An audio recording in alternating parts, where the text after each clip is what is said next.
अथ श्रीसिद्धकुञ्जिकास्तोत्रम्। ॐ शिव उवाच।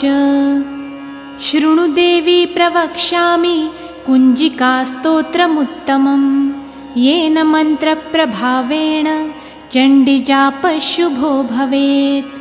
न कवचं नार्गलास्तोत्रं, कीलकं न रहस्यकं, न सूक्तं नापि ध्यानं च, न न्यासो न च वार्चनं। कुञ्जिकापाठमात्रेण दुर्गापाठफलं लभेत्। अतिगुह्यतरं देवी देवानामपि दुर्लभं। गोपनीयं प्रयत्नेन स्वयोनिरिव पार्वती। मारणं मोहनं वंशं स्तम्भनोच्चाटनादिकं, पाठमात्रेण संसिद्ध्येत् कुञ्जिकास्तोत्रमुत्तमम्। अथ मन्त्रः। ॐ ऐं ह्रीं क्लीं चामुण्डायै विच्चे। ॐ ग्लौं हुं क्लीं जुं सः ज्वालय ज्वालय ज्वल ज्वल प्रज्वल प्रज्वल। ऐं ह्रीं क्लीं चामुण्डायै विच्चे। ज्वल हं सं लं क्षं फट् स्वाहा इति मन्त्रः। नमस्ते रुद्ररूपिण्यै, नमस्ते मधुमर्दिनी, नमः कैटभहारिण्यै, नमस्ते महिषार्दिनी, नमस्ते शुम्भहन्त्रै च निशुम्भासुरघातिनी। जाग्रतं हि महादेवी, जपं सिद्धं कुरुष्व मे।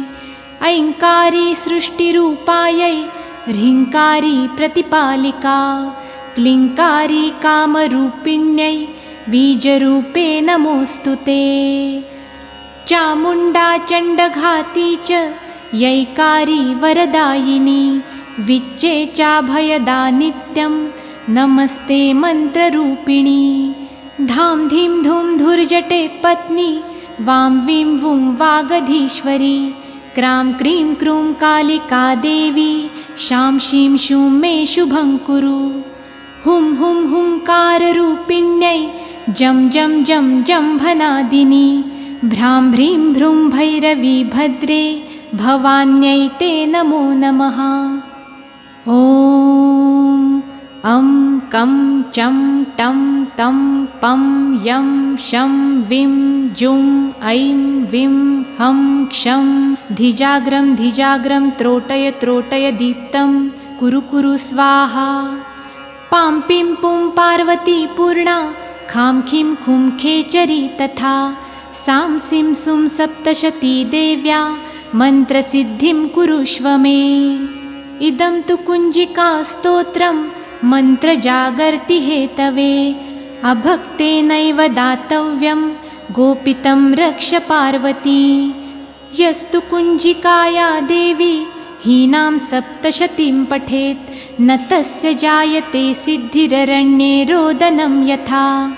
इति श्रीरुद्रयामले गौरीतन्त्रे शिवपार्वतीसंवादे कुञ्जिकास्तोत्रं सम्पूर्णम्। ॐ तत्सत्।